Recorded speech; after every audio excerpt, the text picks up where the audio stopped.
President Trump is leaning into economic issues, and he's set to travel to battleground state Pennsylvania tomorrow.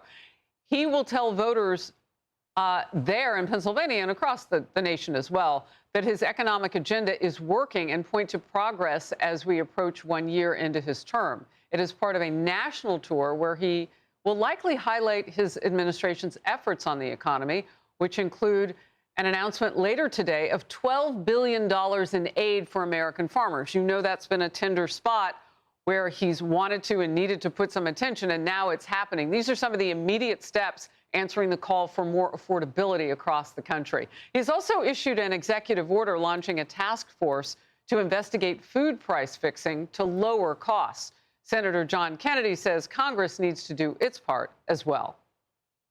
Things are better, but they're not well.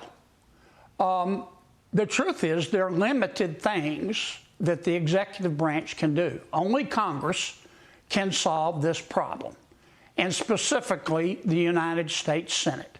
And what we need to do in the United States Senate is get up off our ice-cold, lazy butts and start passing bills. Wow, not just ice-cold, lazy butts. All right, we're in it. Mark Meredith is at the White House, as you can see. Mark. Harris, good morning to you. You're right. The senator always has a good soundbite ready to go. Good morning to you. The White House is ready to take its economic message on the road. Tomorrow, the president heading to Northeast Pennsylvania. The White House appearing very eager to show Americans, including you, me, and everyone, that it is focused on lowering prices and that the administration is putting that front and center. Yeah, but I think the average Americans are hearing a lot of it from media coverage. And I will tell you that the affordability has two components. There's inflation, and then there's real incomes. Real incomes are up about 1%. And what we're not going to do is say that Americans don't know what they're feeling. We've been working on it every day. As the Wall Street Journal pointed out today, inflation is a smaller problem today than in the 70s or the early 80s, but people often perceive it to be a bigger problem because they are inundated with more news and headlines about prices. The White House says it wants to do more than just talk about the economy. It wants to show action. The president recently signing an executive order to force a Justice Department task force to rein in some of these prices on many consumer staples that they believe are being price hiked. Democrats are also honing in on their message. It's the message that Team Trump used quite a bit in 2024. The DNC writing, Donald Trump is single-handedly wrecking the economy, leaving millions of working families struggling to stay afloat. Everyday Americans are watching prices climb and jobs vanish as they dip even further in their savings to make ends meet. But the White House is ready to punch back. We heard from a spokesperson just a little while ago, an indication here they know this is going to be a battle that'll be extending just beyond tomorrow's speech, and they're ready to show comparisons, Harris, especially when it comes to gas prices, which peaked back in 2022. Harris. Mark, thank you very much. And focus now. Dave Ramsey, personal finance expert and host, The Dave Ramsey Show, which we love. Good to see you. First of all, talk to me about why it is that Americans are feeling a pinch and what the president is doing will exactly target. How will it target how they're feeling? Well, I'm not sure exactly what he's going to do that's going to target, because $12 billion to farmers, it'd take a while for that to ripple down and actually end up in your milk price or your meat price in your buggy. So I don't know that we're going to see an instant reaction on that. Interest rates are down, and gas prices are down below $3 in most places. The economy seems to be, the people we're talking to are really not having huge, serious affordability problems. There's a lot of talking heads, a lot of squawking about that, but most of that's political. In the real world out here that's happening. What is happening with Gen Z and with millennials is the big banks and the car companies have screwed these two generations like never before. We've got record credit card debt, record car payments, record car debt. The student loan debacle continues. We continue to finance the ridiculous student loan, $1.8 trillion now. And when you take all that out of Gen Z's paycheck, yeah, they've got affordability issues. So how do you hit that? Or do they have to hit it in some way? Well, they've got to make the decision to not be victimized by these companies that are screwing them, and get out of debt, chop up the credit card, start driving a car that you can afford. But if you don't have a car payment, you don't have credit card debt, you don't have a student loan, you're able to buy a house today in Gen Z and millennial. It's actually possible. Well, J.P. Morgan Chase CEO Jamie Dimon said this yesterday. In the short run, it looks like the American consumer is doing fine, is chugging along, companies are making profits, stock markets are high, and that could easily continue. There are a little small negatives, like jobs are weakening, but just a little bit. Inflation is there and maybe not going down.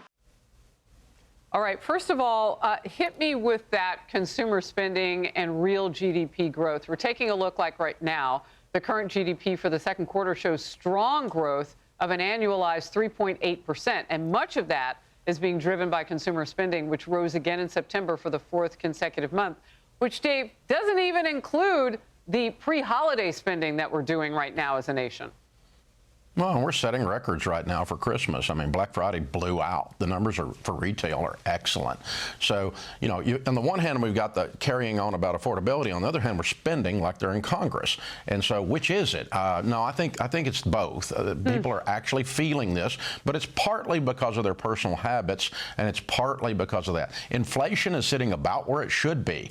Inflation's averaged a little over 4% according to the Consumer Price Index for 75 years, and that's where we're sitting.